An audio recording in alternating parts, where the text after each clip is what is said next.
if on June 19th, they're able to sign the agreement between the two countries, the two Okay. governments, Yeah. we'll probably see risk assets go wild in a Yeah. way that we haven't seen for some time. Oh, Now, yeah. if we get to that date and they don't sign the agreement, I suspect a high risk, high volatile asset like crypto is going to go down. You on my mind a lot. Don't need no time watch. I don't know how I got you in my. Dionna, welcome back to another episode of All Time High. Yes, yes, yes. It's been a little bit. There is so much going on that we've got to talk about. I've got notes. I got a pen. I got yellow paper with notes. I got white Jim paper. means business today. I got crumpled up pieces of paper. We're going to throw it all up against the wall, see what sticks. Oh, I'm excited. And try to get all this into a compact set of information. Yep. This first episode today, we're going to talk about Justin Sun, but there's so much context there that I think there's going to be information here. And then as we get toward the end of this, we're going to deliver a little bit of alpha and then maybe potentially carry over into another episode. So this is really kind of two for the price of one. But while people are waiting for the algorithm to warm up, what should they be doing right now? They should be smashing that like and follow button and share this with your friends and leave a comment. Preferably, it doesn't have to agree with us, but be nice about it. And make sure that you stay tuned and listen. And, you know, the next episode is going to be good. If Jim's already teasing a part 2, you know it's going to be good. You know I did some homework. You know where the alpha is? You know what's behind the alpha? What's behind the alpha? The money, the Momo. Thinking like a crypto bro. Oh, I went deep on this one. So okay, all right, I like it. You could go deep on this one. There's a lot. There is, and I think importantly, we're at a place where we're at a somewhat of a bottom. Would you agree that we're in a bear market? Yeah, I mean, honestly, I'd like to. I mean, but think about it. Of course, they're going to push it down and suppress it right before they build it up, and that's how they all make money. Like, oh no. You know, you're seeing huge market manipulation right now, but jump in, like follow the money, jump in. Yeah. Fear and greed index. Not financial advice. Oh yeah. Do your own research. Your risk tolerance is not ours. I'm just saying, like history tends to repeat itself. It's not going away. We're starting, and we're going to talk about it, I think, in this episode, how far along the crypto industry has actually come from a regulatory standpoint. So it's not going anywhere. That's why they say buy the dip. Yeah, and fear and greed's at 24. Market cap's 2.25 trillion. That's all in. We were at a place where it was at 4, and you and I thought it wasn't going to go below 3 again. But here we are. And it's actually a tricky little thing. It is a tricky little thing. And it started to pick up recently. And I'll tell you this, if on June 19th, they're able to sign the agreement between the two countries, the two governments, we'll probably see risk assets go wild in a way that we haven't seen for some time. If we get to that date and they don't sign the agreement, I suspect a high risk, high volatile asset like crypto is going to go down. So all things are influenced by macro. And where are we on the bill? Are we still thinking the bill is going to come into play? I think it will. I think you can't. Okay. I know there's one big hurdle to clear, and it's going to be the ethics provision. That's going to be huge. I don't know why. And nobody seems to really have any around here. It's just like, do it. Well, I got to ask make everybody money. Do it.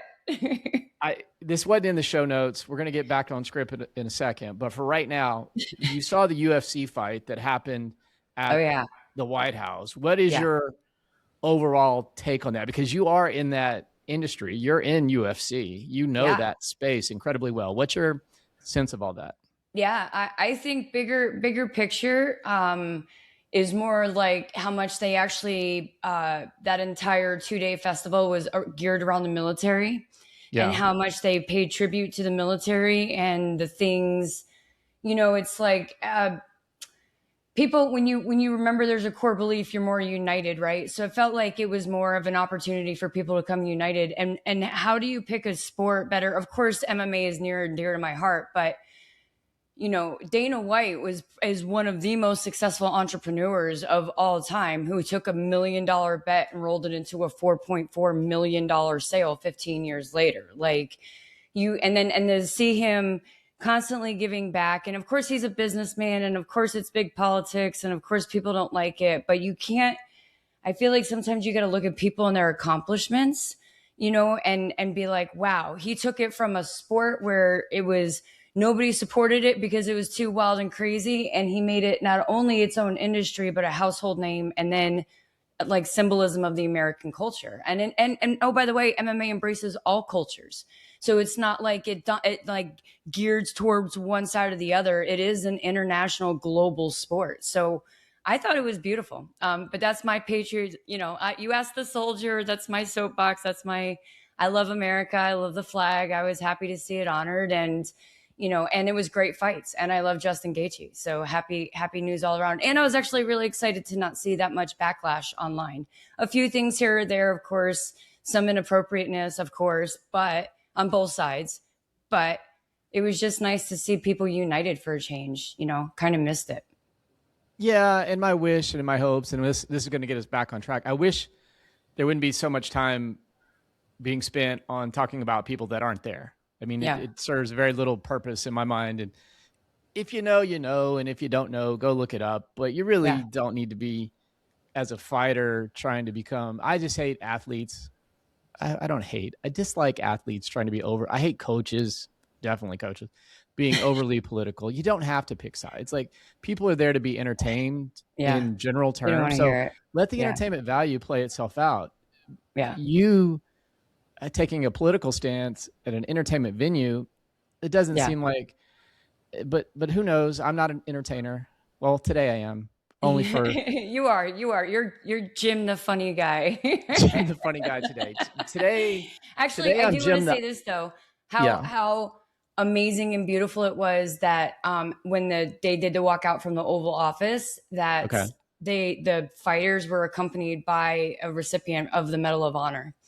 Right. And so like they did that walk together. To me, I love symbolism. You know, like this is why they sucked me in, is because I love this stuff. And it was just beautiful to have such a shared moment, you know what I mean, with everybody. Right. So back to crypto and the craziness that is. Here's some symbolism for you. A shared moment. We're going to go into Justin Sun. There's got to be context here. He has a great background, and he is more influential than I ever imagined he could be. For somebody, I got into crypto, let's say in 2020 during the pandemic. Yeah. Now, you got into crypto further back. When did you start? Like 2016, 2017-ish. Okay, so we'll put you in that OG category because I'm doing this background research on Justin Sun, who we're going to pull up his Wikipedia for those that are keeping score at home. He was born in 1990. I mean, so he did some work at the University of Pennsylvania. We know a president who also did some work at the University of Pennsylvania. Oh, and look at this. In 2013, he joined Ripple Labs. I know that's good for you, Dionna, because you're such a big fan of XRP. Yeah, you know, me and XRP. Y'all are besties. I know. We know. And then, though, this is where it gets interesting. In 2017, which is, you said, about the time you got into the space, right? Mm-hmm. Yep.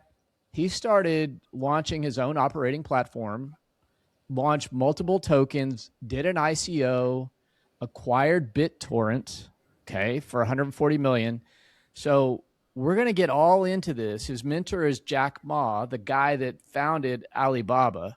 He's been around power players his entire life, and nothing about that has changed recently. Now, you being the power player that you are, do you have any Justin Sun stories to share or tell? I feel like I just got put in the category of Justin Sun and like CZ, but I'm definitely nowhere near as successful as either one of them. So it's like, let's hear from you, loser. Hey, I'm not saying you don't have. They were great. They were amazing. No, they're innovators, right? Like, this is my favorite thing about the space, is it attracts all kinds of people, like all kinds of people. And, you know, the thing that I love the most about Justin, not that I'm not BFFs with him. I have. Dionna, you just Go may ahead. not be crazy enough. I'm going to prove to you how crazy he is in a second. So let's just see. Well, I don't know. I bet there's people out there that think I'm pretty crazy, Jim. I don't doubt that. Somebody watching this episode, they were like, you don't know. You don't ain't seen that crazy side. Yeah. So he's very big philanthropist. I worked with the Tron Foundation when I used to own a children's nonprofit where we go around and we built like different engineering centers or computer labs and gave them computers and robots and taught them how to self-do it. And like we did it for different orphanages. So we actually worked with them on a different fundraising things. And I don't know if you know this, but he paid almost $5 million to have lunch with Warren Buffett. Okay. Right. I don't remember. I don't know I was trying to figure it out, but it was for him and 7 people. It was like some kind of charity thing. And he was like, yeah, I'm going to pay. And the whole idea was, he was like, well, first he's like, I want to give back. Right. Because I am who I am because I listened to some of the things that Warren Buffett said. Like I paid attention. So I want to give back. And I kind of want to be maybe the voice to him of a different perspective of a younger generation seizing a different economic opportunity using newer systems, right? So it's like, it was pretty, of course, if you watch the interview, he did not say it that elegantly because he doesn't speak very good English. And in the beginning of the interview, it's so hard to get through and you're like, and you're like, this guy's a billionaire. But he's.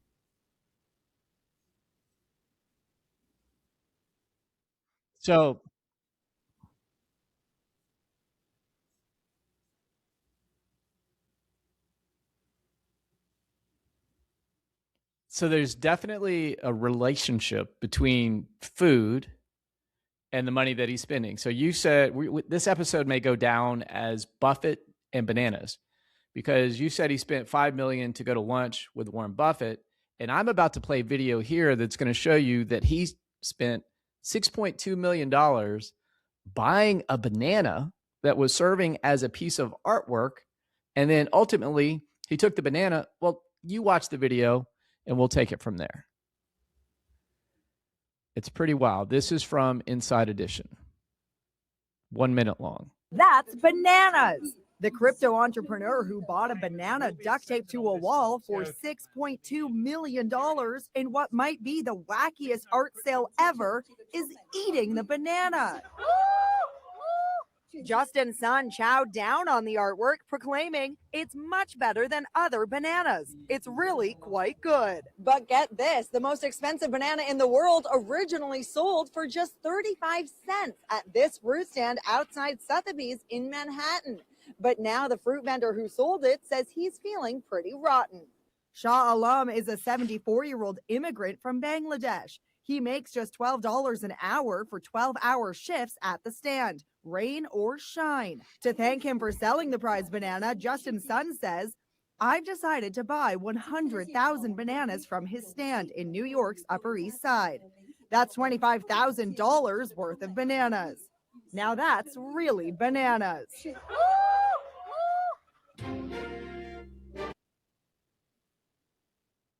Wow, what a story there. We are having a lot of rain showers in the area that Dionna and I live in. And so she's probably trying to reconnect right now, but I'm going to carry the episode from here as best I can. She obviously has some critical insight that we may miss out on, but it's also highly likely that she'll return in just a moment. And as I look at the framework right now, Justin's son has a net worth of $9 billion and he owns multiple exchanges. The most, to my mind, famous of it is TRX, which is Tron. There's BitTorrent. He's got a couple of coins that he's issued subsequently, JST, SUN. And right now, Tron in and of itself settles 46% of the issuance of USDT. So he's definitely engaged with the USA. That's Tether, which is USDT. And those are stable coins that are issued in US dollars. He also is involved with NASDAQ and recently settled allegations from the SEC that occurred prior to the new president. It was in a 2023 suit of wash trading allegations, which I think effectively are true, because the regulation by enforcement was changed over when the regime changed over, there was an agreement. They said, hey, we'll exonerate you from all of the things that you've been accused of, even though they're likely true, even though there are no rules. And so we're kind of at this stalemate as long as you pay us $10 million. So Sun says, you know what? I'm a business person. I did some things, but I'm not going to admit guilt. And I'm going to issue a check to $10 million as long as you clear me of all wrongdoing, which they certainly did. And so in that process, he was able to connect with somebody else from the University of Pennsylvania, the current president. And as we looked at that, and you've probably seen in a previous episode, he sued WLFI, which is World Liberty Financial Coin or Institution, which happens to be the president's sons. And it was basically what happened. Justin Sun invested $75 million. And from there, that money got frozen when ULFI basically decided to do things in a centralized manner instead of in a decentralized manner. So that original investment got frozen, and he sued them, and he said a few things. Well, the Sun and the company countersued Sun, S-O-N, Sun, countersued Sun, S-U-N, just so we're clear about that. That's his last name. And that was for defamation in May. But Justin Sun says that he's still a supporter of the current president. And if you ask me, I think both of them look at the issues that they're facing as the cost of doing business, because they're trying to create new rules for regulation. They're trying to establish the rules of the road. And as it turns out, I noticed something. I noticed something about the coins that he's issued. It turns out that in this bear market that we've been through, these are some of the most resilient coins in this whole market. And if you're wondering why, well, we're going to get Dionna back online, and we're going to go through the context of what you may want to consider, not financial advice. Do your own research. Our risk tolerances are not yours, but take a listen at the next episode, and you might see some patterns that are opportunities, and you may not see them. But whatever the case may be, it's certainly alpha that's out there that you can take advantage of, listen to, and take it from there. Even though we lost Dionna on this mission, on this particular episode, we're going to catch up with her on the next one. And for time being, thank you for another great episode of All Time High. Stay tuned for more. You on my mind a lot. Don't need no time watch. I don't know how I got you in my